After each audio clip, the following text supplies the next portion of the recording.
All right, this meeting, all the meetings of the council open to the public. Proper notice has been posted and given to the press in accordance with Wisconsin statutes, so that citizenry may be aware of the time, place, and agenda of this meeting. Kick it off with a roll call. Nadowski? Here. Appleby? Here. Edwards? Here. All right, next, number 2, I'll make a motion to approve the minutes from November 7th, 2016. I'll second that. All in favor? Aye. Aye. All right, next we'll go to citizens appearances, and we have Mark Bayman here. If you'd like to come on up. And Yeah, we got there's a microphone up at the comfy chair. Oh.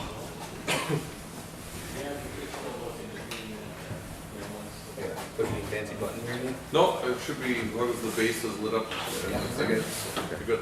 All right, Mark Bayman, I'm here representing Fire and Ice. Every year you guys have helped us, supported us in giving us a donation towards our cause. Just a little background what we are. We're a group that started up a few years ago, about 10 years ago now actually for this year.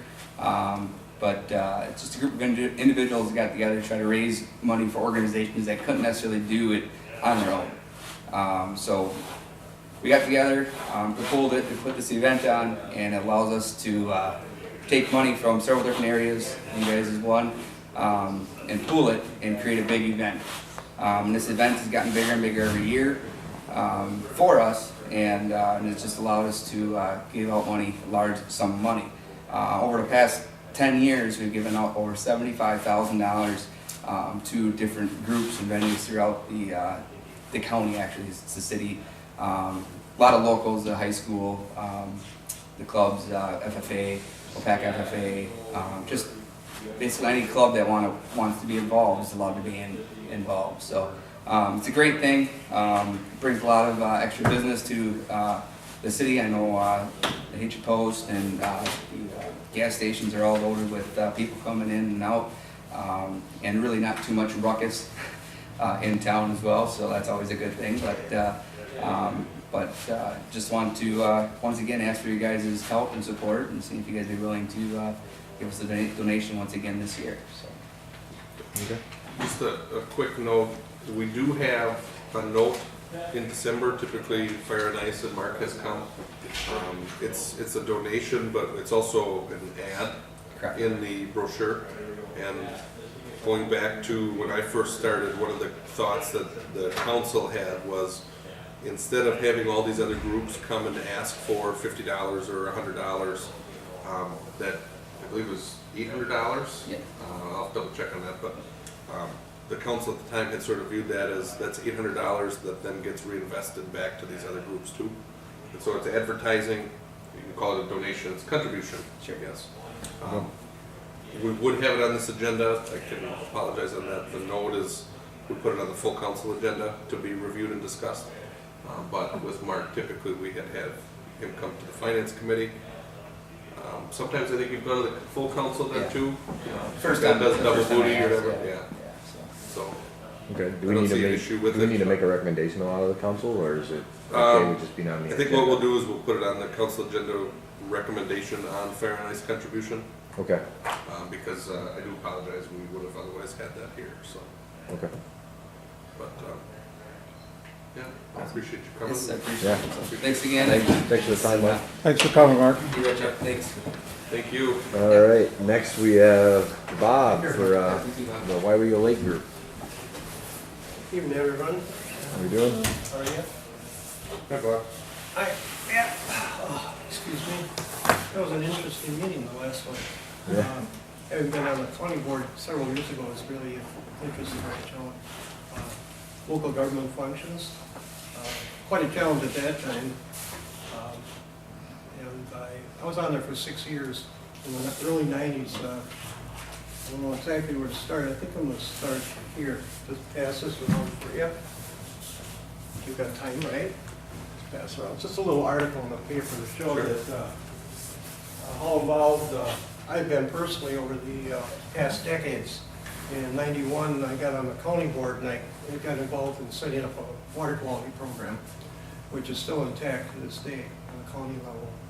With that, we looked at back at the Brown River watershed, which involves 412 square miles, which empties into Lake Weyauwega always been interested in Lake Weyauwega. Very interested. I had a lot of relations, lived here through the years. I brought up in Lynn Center, Wisconsin, and got kind of attached to this town. After being in the water quality program that I got put online on Weyauwega County in '91, we were allowed to have engineering. By having engineering, we were allowed to address the watershed itself with what's called a priority watershed that the state of Wisconsin at the time was sponsoring. We were the first watershed in the state of Wisconsin that looked at the headwaters first and worked their way down. The other watersheds that were put online from the state of Wisconsin and the Great Lakes, in fact, Commission, started from the Great Lakes and worked in. Thought it was counterproductive. You have to stop what's coming in upstream first to make it work downstream.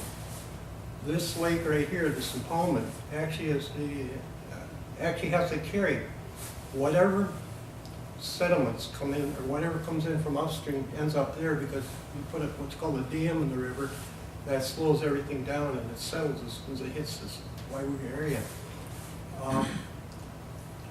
91, there was a lake conservation group in Wisconsin, Weyauwega. I think some of you might have belonged to it at that time. They had several plans put together, one in '91, one in '98, one in 2003. That was the first prerequisite before they could actually go for any real amount of resources to actually address this lake. And this lake in the meantime was becoming what's called eutrophic, it's dying. By dying, that means it tries to go back to a natural state. And the natural state for Lake Weyauwega, quite frankly, would be a marsh with a river running through it. This marsh has been intruding on the lake at the rate of about 100 yards a year up until 8 years ago, now almost 9, that we decided to intercede and stop this process from happening. We took on, actually over this time period, we took on 3 different engineering firms. We now have an engineering firm called Wisconsin Lake and Pond Resources. We finally found a really good engineering firm to help us. In this time period, we studied the lake first, then we drained the lake, which you may be familiar with.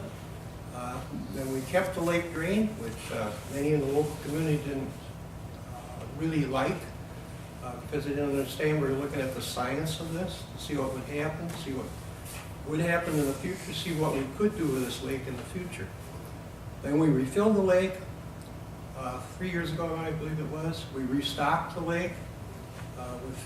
We have a fishery that's well established again, and we're now working on the lake. What we're trying to do now is develop what's called a perpetual management plan. We were not able to do that until we went to the state of Wisconsin and got a formal, which I shared with some of you already, and I'll share with the rest of you eventually, a formal Wisconsin Lake and Pond Resources put together for us, the engineering firm, a formal plan. It goes very much in detail on the science of this mill pond. I believe there's a copy of that here, isn't there? Yeah, so we did scan a copy of it, and it is sent out to all of the council members electronically. They do have Okay, access so to you have it. access to that electronically. Yes. Kind of watch what we've been doing. Now, we're at the stage where we're done with the plan, we're trying to implement it. We spent a lot of resources putting this plan together itself. I'm trying to think, 5 years ago, the city actually helped us by giving us $15,000 towards what it cost to lower the dam, to open the dam, to drop the lake. The cost at that time was about $65,000 total from the, at the time it was the North American Hydro that owned the dam. We have to deal with a private entity because the city doesn't own this dam. And so we had to pay them for their lost income. That with all the other challenges of this project got really expensive. We spent a total of almost $200,000. All of this, except for $30,000, was done voluntarily through raffles, fundraisers. We have golf outings once a year. We have many different ways that we try to bring these funds together. Now, I'm beginning to realize our group is over time. It's going to be difficult for us to look ahead alone. We're looking for long-term a partnership, short term to obtain grants, we really need to look for limited partnerships. And I'm going to show you now, I think, I put a budget together, what we're looking for next year, this coming year. I actually approved this through the minutes. Do you have some extra copies? Oh, yeah. Okay. This is a budget on, Thank you. and other information on these pages. I came prepared, kind of. So you'll have to go with me, I'm not used to public speaking.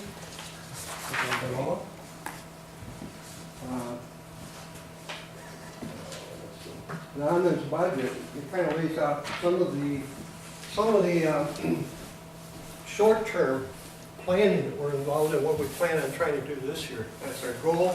In fact, we will do it just as we got the other issues accomplished. We will continue, and this is the start of what's called a perpetual maintenance plan. What we plan to do with this, first of all, we've got 15 to 20 years where we'll be back to looking at a 100 yards a year encroachment by the marsh on the west end of the lake. When we drop the lake and refill it, we still have problems. We still have weed management problems. This has been slowly changing over time from invasives to native plants. There's a major battle going on out in the lake now. The major invasive species where it's called the flowering rush, you may have noticed that when the lake was out. It looked like elephant grass out there. It was about 12 feet high. It's because of all the nutrients in the lake. When we drain it, there are a lot of nutrients that are still laying in the bottom of that lake. When we refilled the lake, the flowering rush especially dropped its seed around the perimeter of the lake and loved it, and it just exploded when we refilled the lake.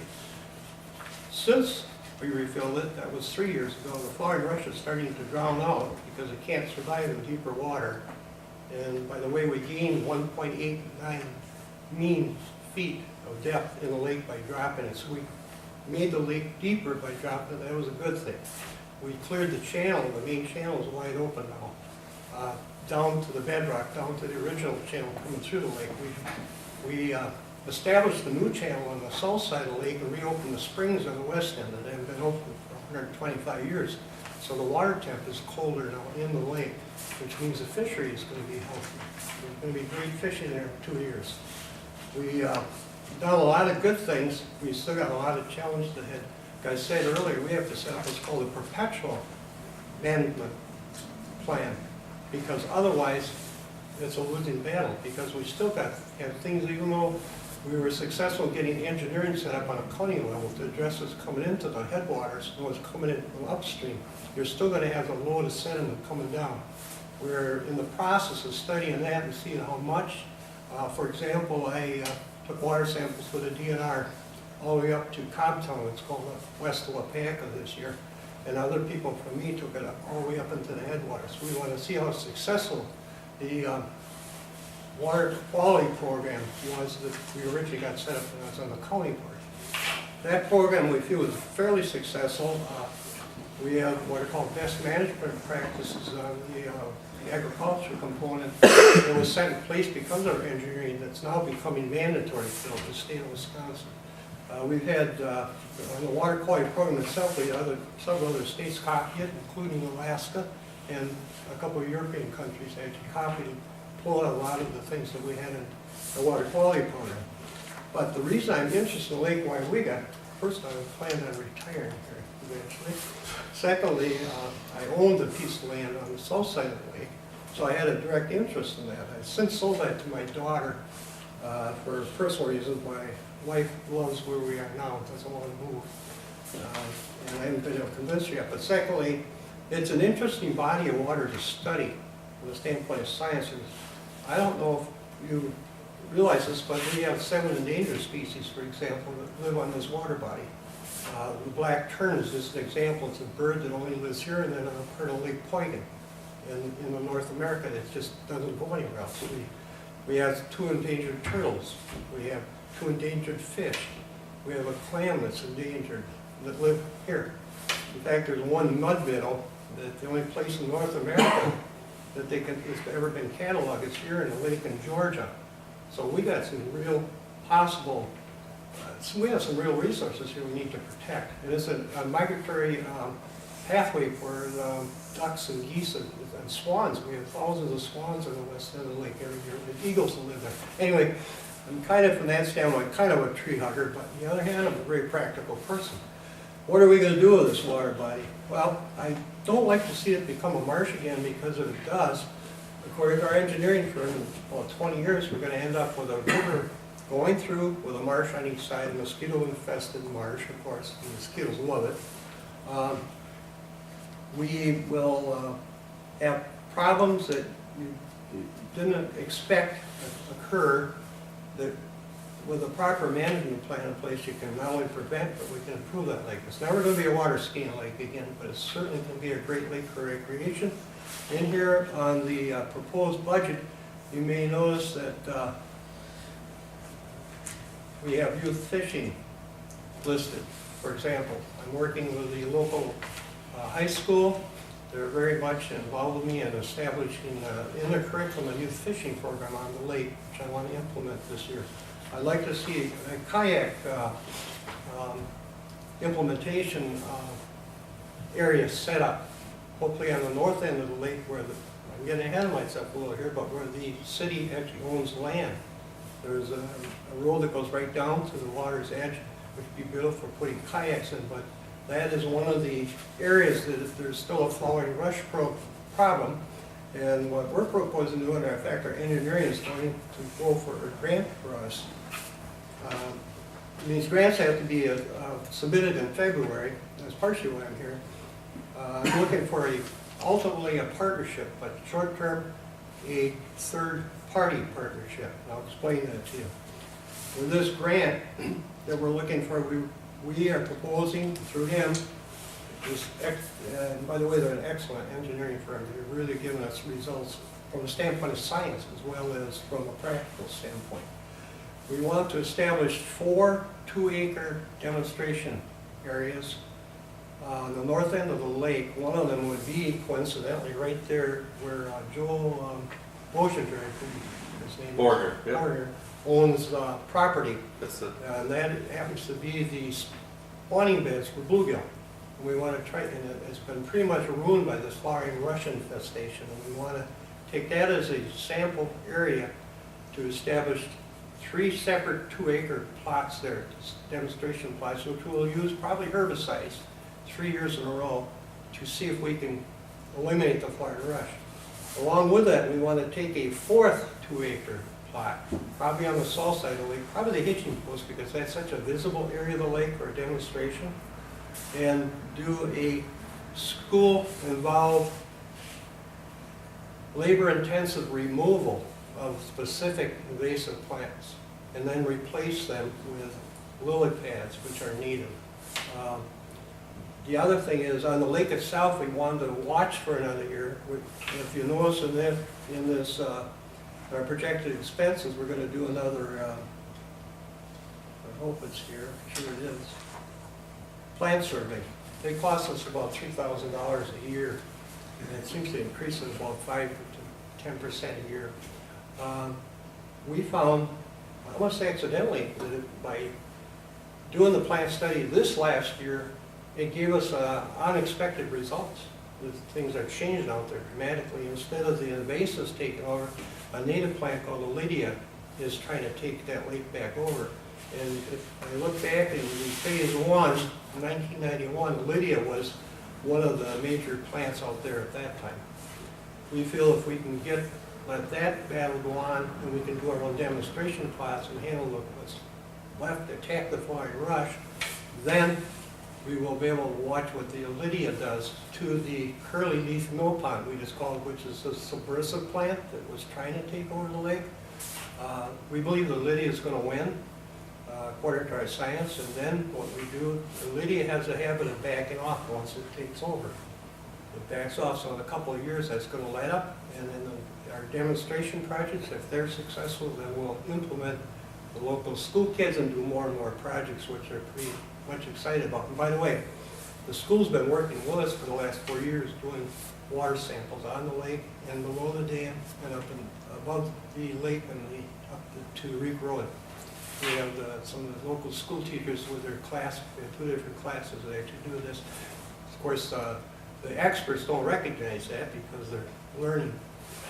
We're hoping to change that. We're working on DNR and other firms to actually change that so they recognize more of these teachers and their kids are willing and able to do, because we shouldn't cut them short. But what I'm asking tonight for is see if you'd be willing to become a third-party partner. And what happened, if you look at this projected expenses, there's a grant application of $19,500 for this year, next year. We have to come up with 25%, which we're willing to do. However, when this specific grant, which would be very promising to see if we could actually make a difference on the lake in different areas, it has to go through the Department of Natural Resources, and we have to come up with 25% of that $19,500, which if you look on the bottom of the page, our portion would be $4,875. We think we can do some in-kind services, which we did on this other grant, which we will get money back for. It's called a reimbursement grant. It's not you just get it a grant. They want us involved, so we will be involved with. And by the way, they will not allow certain things like high school kids to give us in-kind reimbursement. They said, nope, that's not allowed. It's got to be other things like going out taking water samples ourselves, adults that are authorized by them, and doing other specific activities such as taking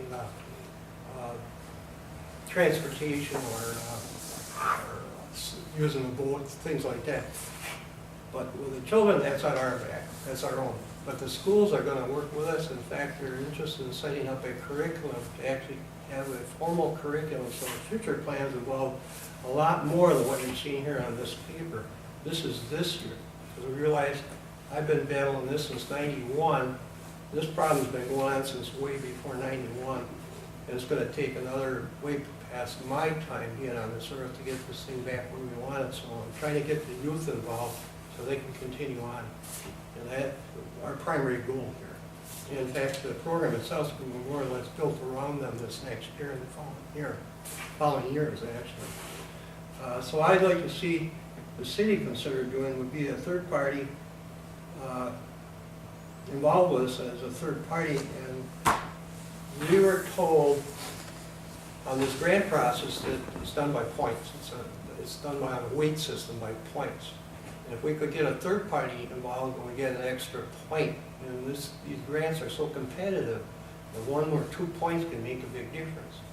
Now I'm going to go back and try to find another third party. We've got 2 third parties that would be 2 points. And I'm looking at $487.50 for this specific grant, and I'd like to ask the city if they'd be willing to come on board with us and start helping us on this water body that I believe will be in dire straits if we don't set up a perpetual management program. And this would be the start of it. We could not do anything really. We were sent back 2 years because we had to do this. And this cost us $23,000, by the way. So not cheap. And it took a lot of sweat and blood for our group to do that. But now we need to find a partner. We're hoping hopefully the city will become a partner with us. I've been asked to sit on the Parks and Recs Committee where you're developing a new 5-year plan, and I'm hoping to have some input on that to help them with their long-term plans for Parks and Rec. I don't know what they're up to yet. I guess they'll be meeting in January again, but I'm really hopeful that we can take on a new direction, a new partnership with the city itself. It'd be much more productive, I think, and there's things the city can do that our group can't do, and there's things our group can do the city can't do. It's kind of like a public-private partnership. So I would ask you to consider that. Not ask you to commit on tonight. I would like you to consider giving a recommendation to the full council. Oh, by the way, I did come in front of the full council once before, didn't I? Yes. And I mentioned that I would come back with somebody from the county, and I will in the next few months. And I talked to Brian, he said, yes, he'd be happy to come explain what they've been doing off the lake. Okay. Yeah, because that was my Specifically question. asked me that. I was curious what they're doing above, because if we say, and I understand you guys invest a lot of time and money and effort, but, you know, if we continue to invest, what does it look like? If nobody else upstream is doing anything, it's gonna be right back to where it was. Right. Unless you have the annual cost continuing to compound. Right, and this prior watershed I mentioned before has now been completed for 8 years already. I didn't realize it's that long. And what the DNR, and I got me involved, and Lynn Ponto from the school is helping me, and a couple other people in upstream, was to take water samples all the way up this corridor to see how effective that was compared to the data, the baseline that they had set at the time the prior watershed finished. So we'll see. I suspect there was limited success. I'm always my glass is usually half full, but I'm thinking it's kind of half full. Some good things have happened, some not so good. We're having urban sprawl now. The agricultural component is actually going to take a back seat to urban crops, even in your own city. And we have to look at using certain lawn, or holding back on certain lawn fertilizers, for example. You have to look at what you got going right into the lake from the city, from your city storm sewers. The share may go just below the dam, but we're still kind of responsible for what goes in the river. By setting up a long-term partnership, working on this together, I think we can do a lot of prevention costs a lot less than reaction to a problem. If we can do a lot of preventive maintenance. And now we're trying to catch up because it's never been done before. So this kind of busted into new territory. It's actually rather fascinating. I've learned a lot since '91. I've learned an awful lot on the science, how important science is to this, and how important keeping the public involved in this, and how important it is to work with the different municipalities, because you can't do it alone. Some of our group have been trying to do it alone. I said, we're past that point. We're struggling. We're going to be struggling, quite frankly, if we try doing it alone. So, So Patrick, would this be similar then to the fire and ice thing, where it would just be something that would be a discussion point with the council on whether or not there was interest? Yeah, I mean, we've got, on this one, we do have you have an agenda item to review the request. One of the questions maybe I would have is is there a dollar amount or a time commitment or anything like that There you're is. looking at? For Or a request that and you might have? if it doesn't happen this year, it doesn't. But to get this specific grant, which would really move us forward, I have to find at least one third-party involvement, which would Okay. be $487.50 to be specific. Because that's the specific amount that our engineering firm gave us. They gave us in fact, it's on there. The grant, this is a sample what the grant application is going to be there. It's laid out for you. The survey mapping, 5 test plots, 2 acres each. They've got their labor rate, their permit cost, the mobilization, their traveling fees. And then they got total estimate cost per year. But if we get through the first year, we'll get through the second and third year. I'm looking for a commitment for 1 year. I want to make sure. And that's another thing. I discovered, you look at this after that first year, make sure it's going the way you want it to. You don't just jump in and, swim without a life preserver. You go at it carefully. But no, I would need, quite frankly, to find some third-party commitment before February, because there's a deadline on this grant application, and he'll need to know in January. Oh, and by the way, it's going to cost us $1,250 for him to submit the grant, and I'm not asking you for that. Our group's paying for that. That is not refundable. If we don't get it, we don't get it. That's what he charges for the last one, and we got the grant. He said with a one third-party commitment, we have a 75% chance of getting the grant, and a two-party, probably 100%. So with, I'm just laying my cards off there. Yeah. with, and I went to, is at the one meeting where Mark Cordes was there. Mark, And yep. he mentioned that, so when it's a point system, it's competitive grants. Mhm. As a third party, you can count as 1 point. Right. Now, he mentioned that it would be something like $500 contribution.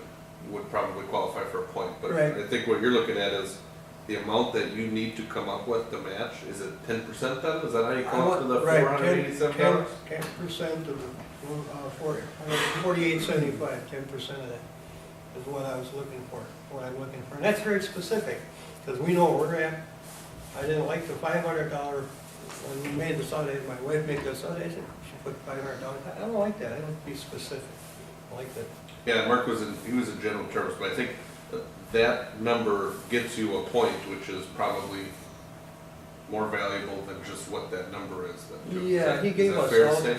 I believe, did you get a copy that night of the actual grant he was going for, 19,500? I think there was one there, and he referred to it. I don't know if I Specific, got- because I called him after that date, and I said, can you send me another copy of that? And he said, well, there's two different ways you can go. Well, I said, I don't want to go with I want to go with this, because that fits our needs here. Even though the other one was like Make a motion for $3,000 less or $500, more. get it over I with. said, I want to go with this, Yeah, I think it's because pretty this is reasonable. what's really going to Yeah, help we're us. on the These board, guys then we might go. be throwing money This one's away. pretty I want to do reasonable. this partially using science, hard science with, by the way, if we use herbicides on 3 of these plots, there will be a control plot also, that will see how we're doing with the others, but there'll be types of herbicides that are approved by the state of Wisconsin that are non-threatening to the humans or the animals, since the DNRs on it. I also want to do the human element, which is the schools on the other one, and see which works better. I got a feeling the schools might actually do a better job than the herbicides. And there's a reason for that from science. So Patrick, do you think that we should make a motion in this committee to pass on for recommendation for the full council then, or? At some point, I think that would be appropriate. Yeah. Yeah. Okay, Well, I'm just looking at the request, and I mean, it seems reasonable to me, and it does give you guys a good benefit, hopefully with that third-party right. point, so Mhm. I'd be willing to make a motion to donate or contribute $487.50 to the Weyauwega Lake Restoration. I will second that. All in favor? Aye. Aye. Against? All right. Also, one other benefit by doing this, we'll get you more involved directly, so you can see what we're doing hands-on. And we're really held back, I know that a lot of people disappointed, especially downstream. I know the one thing that was concerned, I remember when I first got on the council, one of the concerns that the council had and that we probably have in the future if it came up is just that what was proposed was something that had a long-term commitment dollar-wise, and then there was the concern of whether or not the folks that lived along the lake would want to contribute and whether there's interest there, and it never seemed to really go anywhere.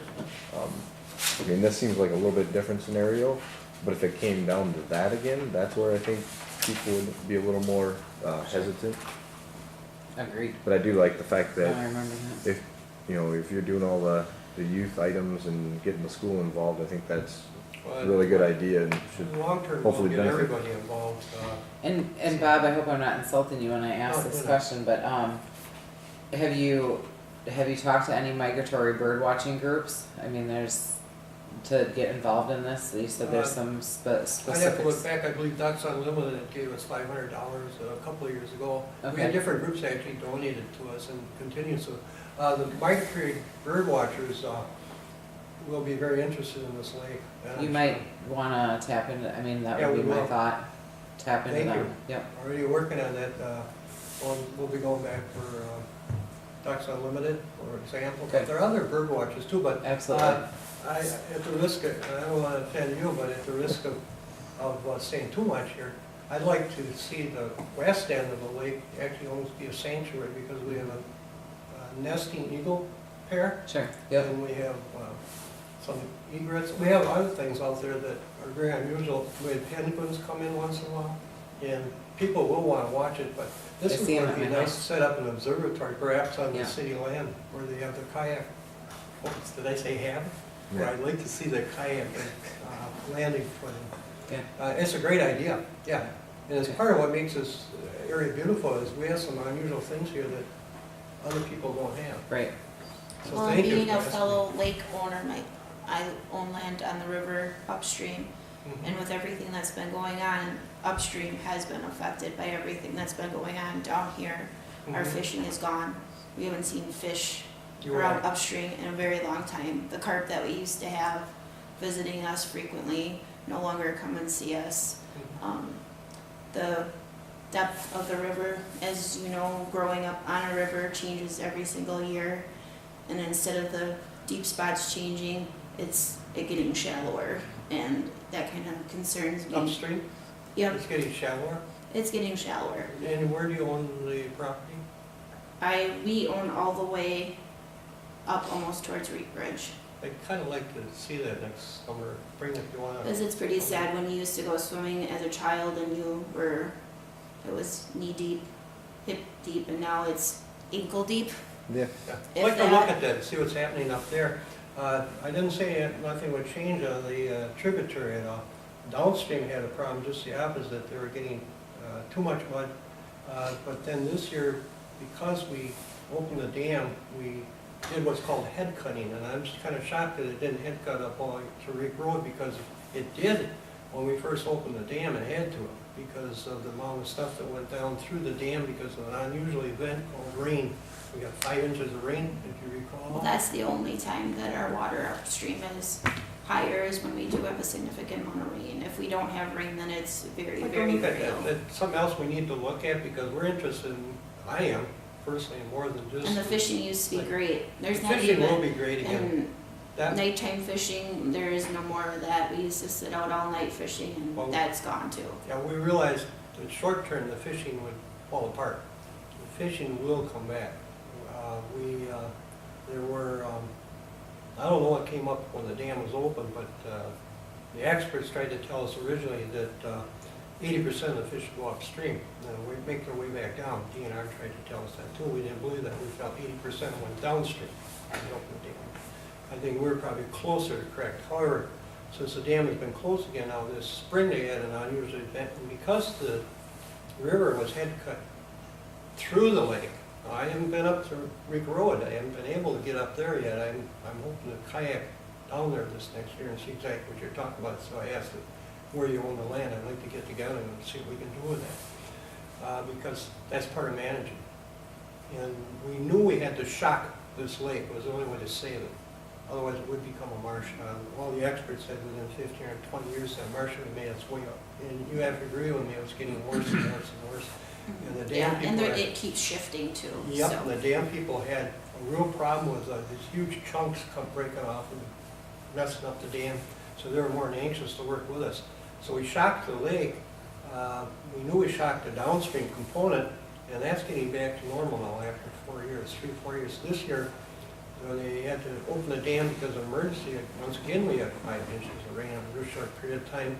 It took white sand downstream, and where it came from, that's why I'd like to look and see where you're at. Somewhere upstream, all kinds of white sand came down this time and made white sand beaches by the Black Bridge on that side of the dam.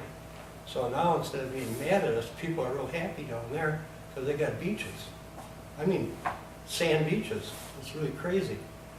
So when you mess with Mother Nature, you gotta look at the science and see what's happening.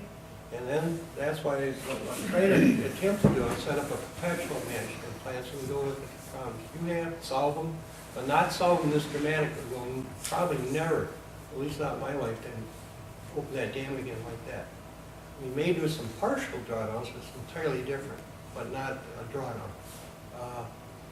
But I'd like to look at that and see what you have. Once You will springtime have comes, fish back. I Pardon? will pair you up with my husband and you two can kayak Yep. and he can show you Okay. exactly what we're talking about. That would be great, because there's obviously some management options for that too. Short term, I don't know. Long term, oh yeah. It's Thanks called for- head cutting. Thanks for coming and explaining all that to us, Bob. Yep. I'm sorry, I probably overstayed my welcome, but No, it's okay. thanks for putting up with But it. that was very in-depth, and I Yep. appreciate it. My goal is to get every one of you more involved. Long term, okay? All right. Sounds good. Thank you, Bob. Thanks for your invitation, and I'll get your name later and your address, okay? You can get it right from. You get it to me, there you go. Okay. All right. Thanks, Bob. Thank you. Yep, look forward to kayaking with you. All right. Sure. Looks like we already took care of number 4, so number 5. the municipal building update. Wake up, Dad, it's up to you. We're just, again, we're having, Emma clean up some things, and that's the reason it hasn't all been closed out, because they're dragging their feet to get things going. So we are, getting some things cleaned up and resolved, and as soon as we get those done and we get the final inspections done, then we're planning on, you know, Did we ever give them anything from a fine standpoint? nope, not yet. So Or we any have indication? not. I know we It's a talked good about it. question, yeah, we talked about it, we were looking at finding out when are they completed and punched out, and then that discussion is then next. So what we've been working on is Immel had submitted like their notice of final Final completion. inspection.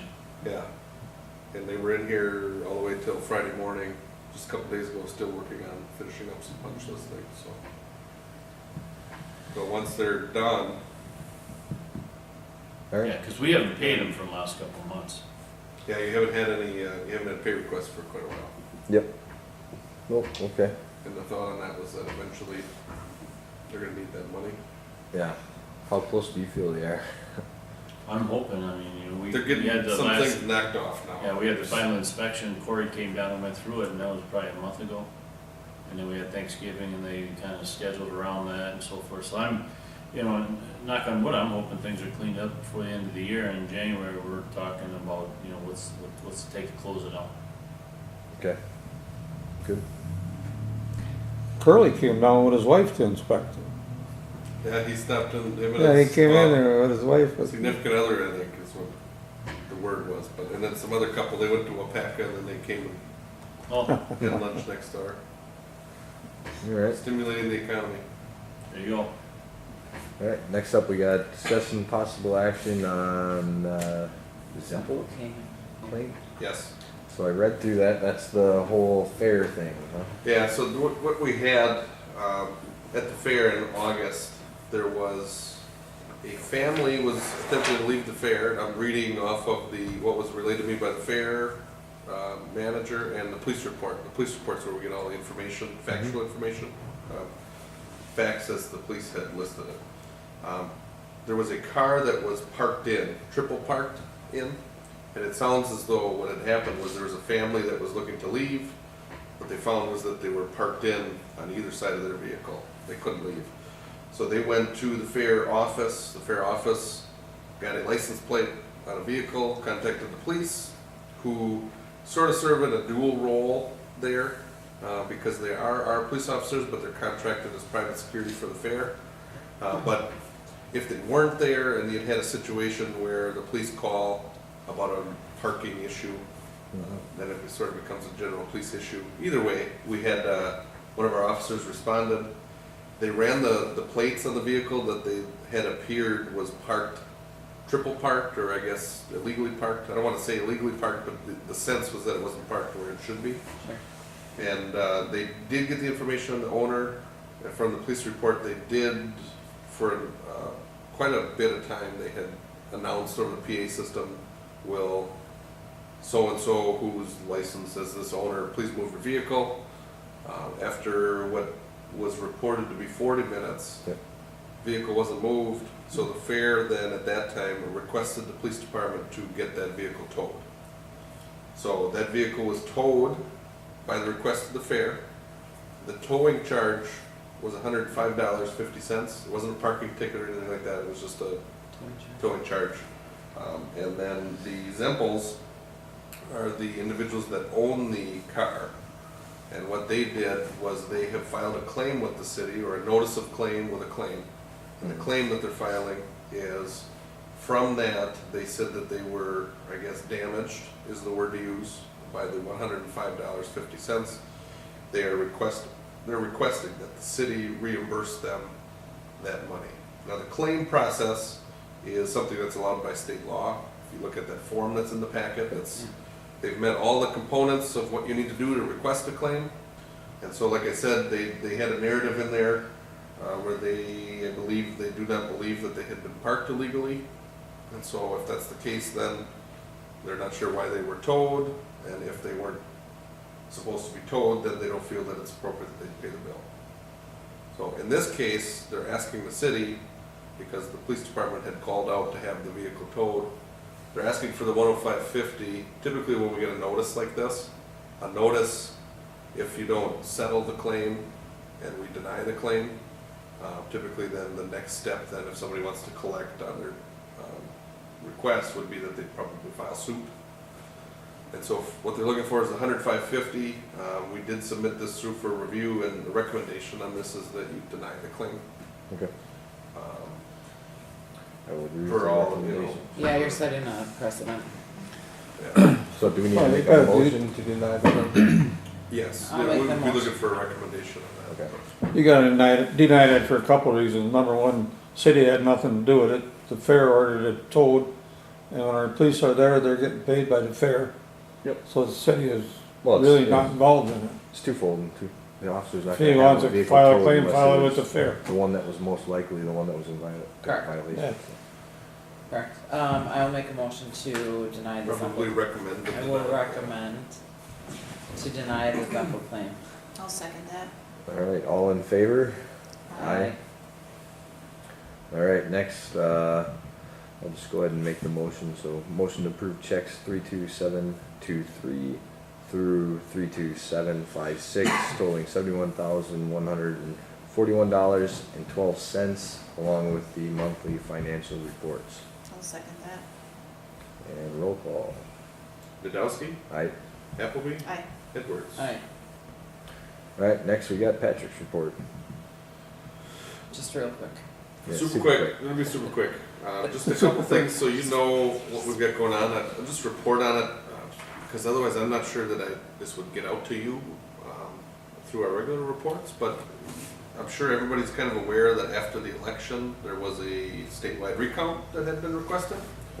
And so we had all of our information had been submitted to the county to be recounted, everything was good.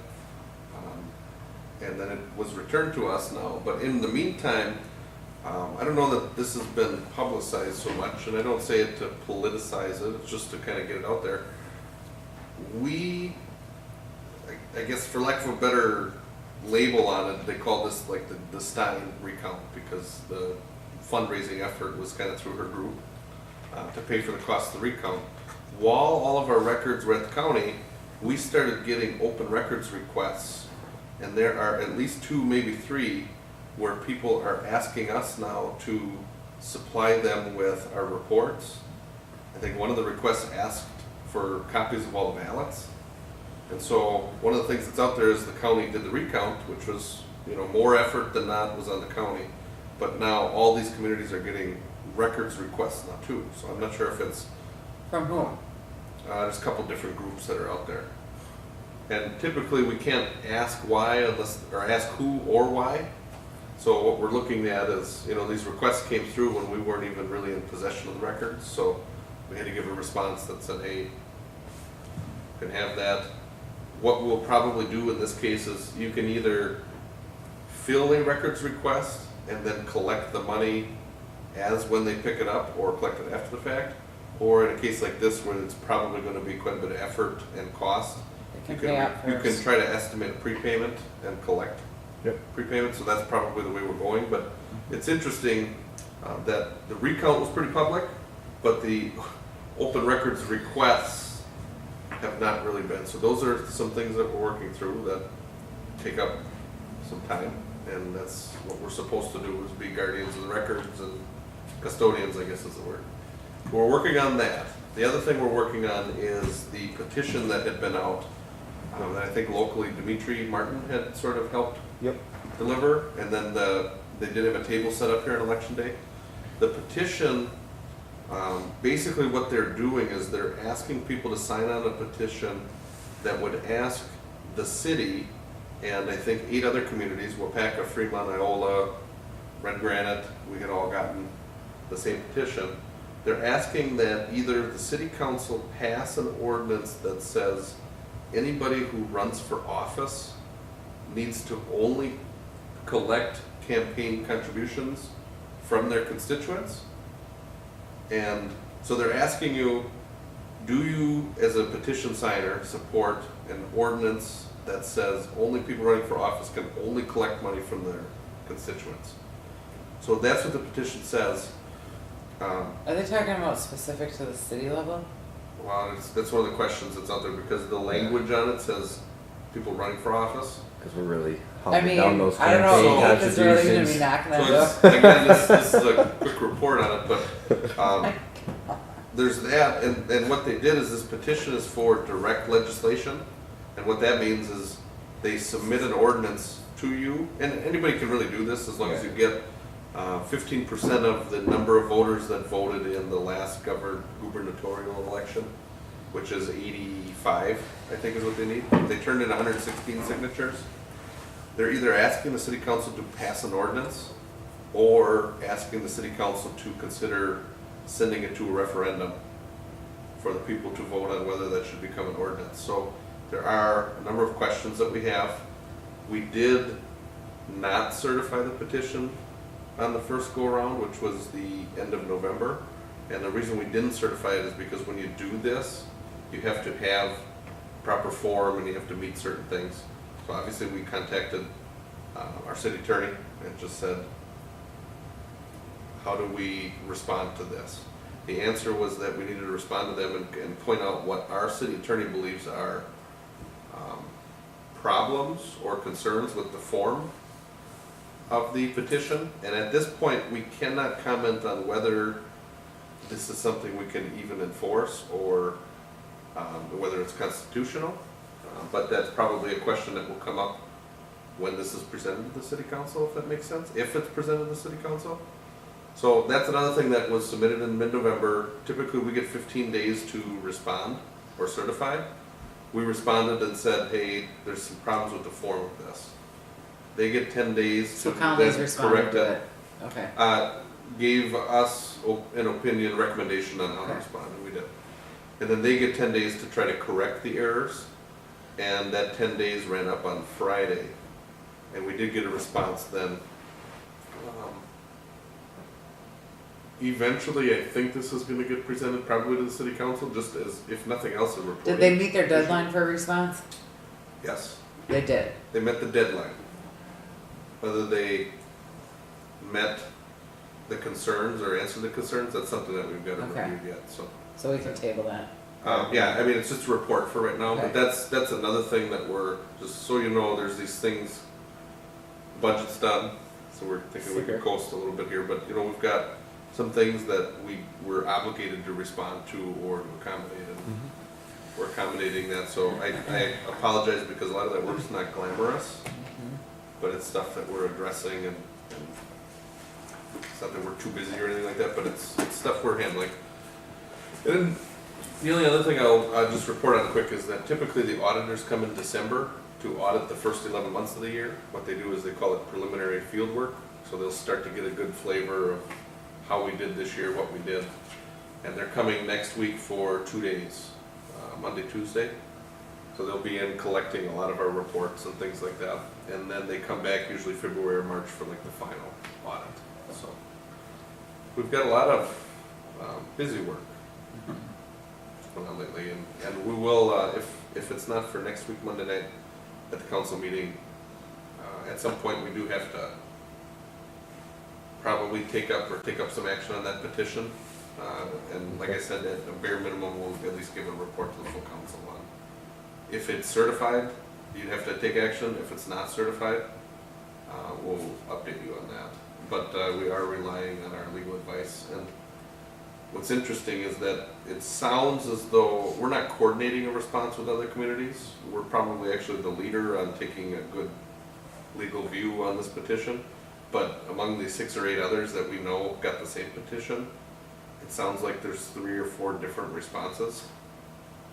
They're coming back, and one of the communities, I think Red Granite actually took it up first and decided to ship it to their voters, which meant that they certified it, found it to be in order, and then they shipped it for a referendum to be held like in April or in spring. Where on our end, we did not certify it on the first pass. So that'll be interesting too, to see how that works out. It's technically the same petition that's been turned in from what it sounds like, but I think there's multiple different answers. I'm going to be very confident in the response we give, and I'm not so much concerned about the other communities. You know. Alright, So, that's what I've got. It's an exciting report. alright. Excellent. Well, next we got January's meeting. You wanna keep it with the Public Works meeting? Jenny wants it Either- beforehand though. I don't know what you have going this on. Okay. late time earlier. stuff, it's not for me, especially since I'm we didn't trying get to started leave. until after 8 o'clock. Okay, I'll be here, I mean, there's no reason I can't so be. do we wanna do 5:30? Yeah. And Yeah. then with Public Works immediately following? So that way Public Works time stays at 6:30? Can you do I that? think that works for me. I think that works for me. I think we can go through these. Typically what we've done is like ordinance, like at 3 if we Yep. need one. Tonight we didn't need one. So I think anytime tucked in after ordinance, maybe even the earlier the better on my end. I'm but fine with the earlier, I just got I'm no, good. so. I think everybody's Gonna gonna go go, after ordinance maybe? yeah? If we could, I'd be okay with that. Like, like 3:34ish, perfect. cause we've been doing ordinance till like 3 on It's a actually Monday, better it for works out Reason pretty for you to get slick. out of work. Yeah, it's just, Well, it works out pretty slick too. cause January, Alright. February, March, and 'Cause then I get all my April, meetings done in one day. basketball. Oh, So that starts, so. We're actually closed January 2nd because they're considering that Oh, the New Year's holiday or whatever. So Okay, I don't know if that means I won't be here, but alright. so I guess we're closed. Next we got, such other matters. Anybody got anything? yeah. Alright, closed session, we need that one, I'm guessing, Need- based on the health insurance thing? Yeah, and Okay. it actually could be super quick. I Okay. promise. Wait, I have a stopwatch on my Yeah, phone. that's record, yeah. There's no clocks in here, but it'll be quick. So I'll make a motion to go to closed session pursuant with 19.851C Wisconsin statute, consideration of employment promotion, compensation, performance data, city employees subject to the jurisdiction and authority of the council. Reason for the closed session is to discuss health insurance premiums and payments, administrator goals, review city clerk function, and we may reconvene in open session at the completion of closed session to take action on the items from the closed session. Second, Mouthful. I think I almost got it memorized now. Patrick, I'll wait for you outside. Okay, sounds good. Alright. Roll call? Nadowski, Aye. Appleby, Aye. Edwards. I. Got 9:07.